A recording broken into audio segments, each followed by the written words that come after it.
Welcome back to city news. Tenali division పరిధిలో ఉపాధ్యాయులకు జరుగుతున్న టీచ్ టూల్ శిక్షణ కార్యక్రమం 6వ రోజు కొనసాగింది. తరగతి గదిలో బోధనా కార్యక్రమం ఎలా జరుగుతుందో పరిశోధన చేసి బోధనలో ఉపాధ్యాయులకు సహకారం అందించే ఉద్దేశంతో ఈ శిక్షణ కార్యక్రమం ఏర్పాటు చేయడం జరిగిందని, దీనిని ఉపాధ్యాయులు సద్వినియోగం చేసుకోవాలని ఎంఈఓ జయంతి బాబు కోరారు.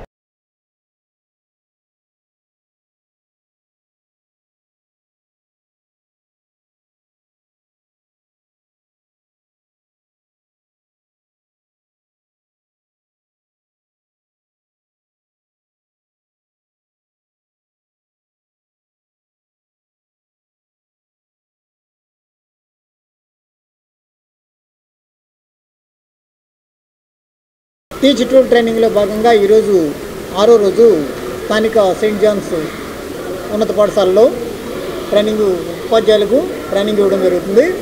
దీనిలో ప్రధానంగా క్లాస్ రూమ్లో మనం అనుసరించాల్సినటువంటి వ్యూహాలు, అదేవిధంగా ఏ విధంగా బోధిస్తే విద్యార్థులు ది బెస్ట్ మన దగ్గర నుండి తీసుకోగలుగుతారనేది, అదేవిధంగా క్లాస్ రూమ్లో ఒక ఉపాధ్యాయుడు పాఠం చెప్పే విధానాన్ని ఎలా పరిశీలించాలి, దానిలో లోటుపాట్లు ఏమున్నాయి అనేది ఎలా రికార్డ్ చేసి మన హైర్ అఫీషియల్కి తెలియజేయాలనే దాని గురించి ఈరోజు ట్రైనింగ్ సెషన్లో చెప్పారు. And most of the teachers, they will be comes under either medium or high. So the class observation itself is very good, and this includes correcting themselves in a quality point. Sometimes it also encourages the teacher pedagogical, they can improve their own improvement in their profession. The professional development will occur in this, because this helps them to correct themselves sometimes. And one more area which was included where the teachers are more effective means that one area which included recently in this classroom observation is nothing but the critical thinking task, critical thinking area, which makes the teachers more alert and makes them more innovative and makes them more creative. So which enroots the students to enrich their knowledge, and future the India will be not applicable to bookish, but it is more practical. And I think this tool enhances that Indian position even in educational field, somewhat research oriented. Rotary club ఆధ్వర్యంలో గర్భిణీ స్త్రీలు మరియు బాలింతలకు పౌష్టికాహారాన్ని పంపిణీ చేశారు. మాతా శిశు సంరక్షణలో భాగంగా పట్టణ మారిస్పేట అర్బన్ హెల్త్ సెంటర్ నందు గర్భిణీలు బాలింతలకు పౌష్టికాహారాన్ని రోటరీ క్లబ్ ఆధ్వర్యంలో అందజేశారు. ఈ సందర్భంగా క్లబ్ అధ్యక్షులు ఈదర శ్రీనివాసరావు మాట్లాడుతూ, మాతా శిశు సంరక్షణలో భాగంగా గర్భిణీలకు బాలింతలకు పౌష్టికాహారం అందించినట్లు వెల్లడించారు. రానున్న రోజుల్లో తెనాలి ప్రభుత్వ వైద్యశాలలో బెంచీలు ఏర్పాటు, బ్లడ్ డొనేషన్ క్యాంపుల ద్వారా బ్లడ్ సేకరించి వైద్యశాలకు అందించే కార్యక్రమాలను చేపడుతున్నట్లు తెలిపారు. వస్తువులు 30 మందికి పంపిణీ జరుగుతుంది. ఈ రోటరీ సభ్యుల సహకారంతో ఈ ప్రోగ్రాం ఏర్పాటు చేశాము. త్వరలో ఒక వారం రోజుల్లో 15 బెంచీలు గవర్నమెంట్ హాస్పిటల్లో ఏర్పాటు చేస్తున్నాం. ఆ తర్వాత బ్లడ్ క్యాంపులు కూడా అరేంజ్ చేసి బ్లడ్ డొనేషన్ క్యాంపులు మనం గవర్నమెంట్ హాస్పిటల్ చేద్దామని అనుకుంటున్నాం. కార్యక్రమంలో Rotarian Edara Venkata Purnachand, Muralikrishna, Gutta Venkataratnam, doctor Jeevanalatha, Pavuluri Rambabu, Narayana, Upendra, Hari, Narendra, Subhani, Subrahmanyam, urban health centre వైద్యులు Devikavani, Vani, urban health centre మరియు సచివాలయ సిబ్బంది పాల్గొన్నారు. పోలవరం ముప్పు బాధితులు ఈ వరదల కారణంగా కొండల మీద, గుట్ల మీద నివాసాలు ఏర్పరుచుకుని అక్కడ జీవిస్తున్నారు.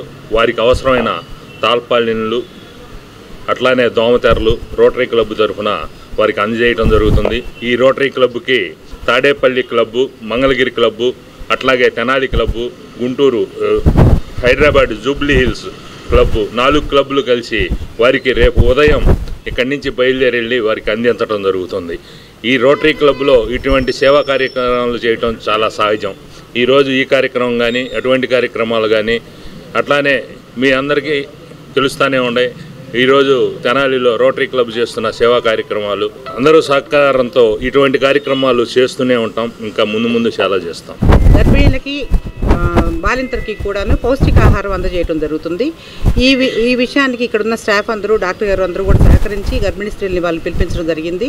ఇలాంటి కార్యక్రమాలు ఇంకా ముందు ఎస్పెషల్లీ మెడికల్ అండ్ హెల్త్కి సంబంధించినవి మా రోటరీ నుంచి చేస్తామని మా ప్రెసిడెంట్ గారు ఆల్రెడీ చెప్పి ఉన్నారు. ఇటీవల కురిసిన భారీ వర్షాల కారణంగా నష్టపోయిన రైతులకు వ్యవసాయ శాఖ ద్వారా విత్తనాలు సరఫరా చేయాలని ఆంధ్రప్రదేశ్ రైతు సంఘం జిల్లా ఉపాధ్యక్షులు ములక శివసామిరెడ్డి జిల్లా వ్యవసాయాధికారి నున్న వెంకటేశ్వర్లను కోరారు. బుధవారం తెనాలి, దుగ్గిరాల, కొల్లిపర మండలాల్లో పొలాలను పరిశీలించేందుకు వచ్చిన వెంకటేశ్వర్లకు రైతులతో కలిసి పొలాలు, మురుగు కాలువల పరిస్థితిని శివసామిరెడ్డి చూపించారు. వెంకటకృష్ణాపురం, హాఫ్పేట, నందివెలుగు, తెలప్రోలు రైతులు 95% సబ్సిడీతో కూడిన విత్తనాలు సరఫరా చేయాలని కోరగా 5% రాయితీ విత్తనాలు మాత్రమే అందించగలమని వెంకటేశ్వర్లు పేర్కొన్నారు. కొన్ని చోట్ల ఎదపెట్టిన వరి నారు పోసినట్లు ఉండటాన్ని గమనించి దీని వలన దుబ్బు కట్టదు, దిగుబడి కూడా రాదని, ఎకరానికి 20 కిలోలు మించి చల్లితే అనర్థమని ఆయన వెల్లడించారు. 100% కౌలు రైతులు కొద్దిగా సొంత పొలం ఉండి కౌలు చేసుకుంటున్న రైతుల వివరాలు సేకరించాలని, జేఎల్జీ గ్రూపులు ఏర్పాటు చేయాలని, ప్రతి వ్యవసాయ శాఖ ఆర్బీకే ఉద్యోగులు కనీసం 10 గ్రూపులు ఏర్పాటు చేసి బ్యాంకర్లతో మాట్లాడి రుణం ఇప్పించాలని కోరారు.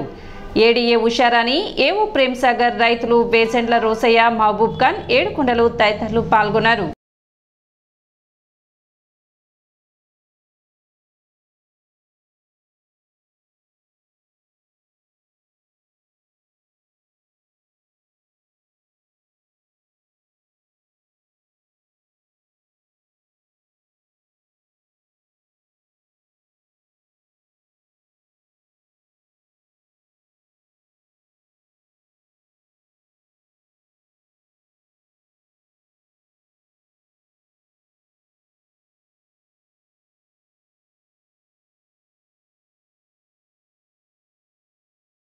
కీర్తిశేషులు పాలడుగు విజయలక్ష్మి ప్రథమ వర్ధంతి సందర్భంగా స్థానిక రైల్వే స్టేషన్ వద్ద అన్నదాన కార్యక్రమం నిర్వహించారు. అల్లుడు కుమార్తె గాడి శ్రీను కృష్ణ కమల సహకారంతో శ్రీ శివలింగేశ్వర స్వామి భక్త బృందం సేవా సమితి అధ్యక్షులు కుర్రా శ్రీను పర్యవేక్షణలో స్థానిక రైల్వే స్టేషన్ వద్ద వృద్ధులకు, వికలాంగులకు, నిరాశ్రయులకు అన్నదాన కార్యక్రమం నిర్వహించారు.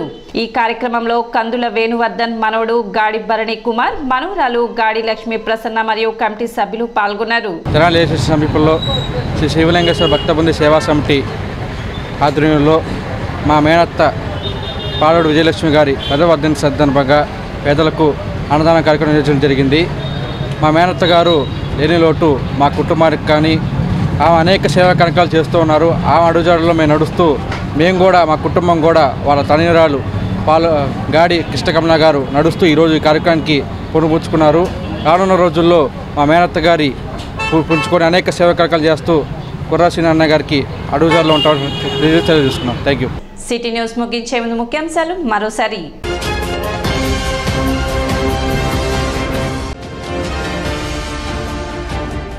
గత వైసీపీ ప్రభుత్వం రైతులను అన్ని విధాలా మోసం చేసింది. మంత్రి నాదెండ్ల మనోహర్.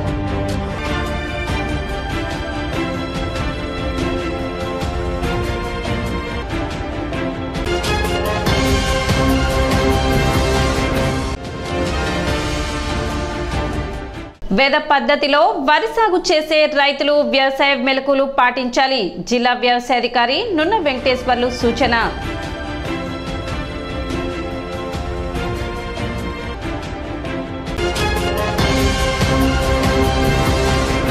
సిటీ న్యూస్ ఇంతటితో సమాప్తం. నమస్కారం.